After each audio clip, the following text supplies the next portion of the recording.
Bliamba, šiaip įdėtumėm, tai tikrai nukirstumėm visus, žinai.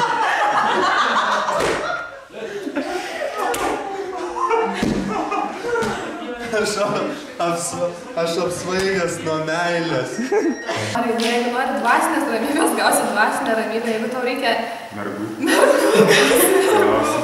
Kai mokinys pasiruošęs, visada atsiranda mokytojas.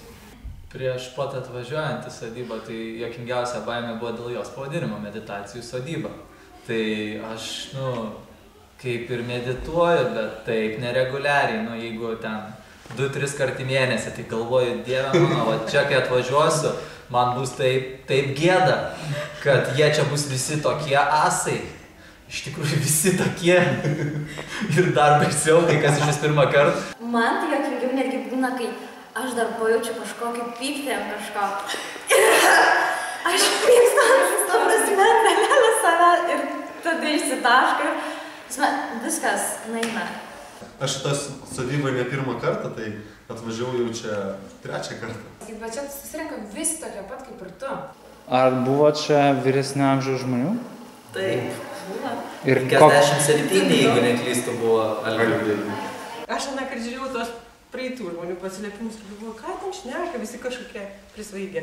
Tai dabar va sėdžiu čia ir taip sakė. Tiesiog atvažiuok ir pati prisvaigys.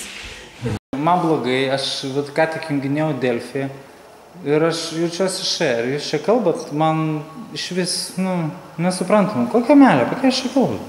Tai aš pasakyčiau, aš žiauriai tave suprantu, jeigu tau blogai, nes aš iš tokio pusėmas atvažiavau, žiauriai blogai. Čia labai rimta. Čia jeigu bachūras varysi, tai nežinau, šunį, kastetą. Po šitos sodybos, aš aišku nesakysiu tiksliai, ką mes čia veikiam, bet po visų šitų praktikų, po paleidinėjimų, po vakarinės dalies iš tikrųjų...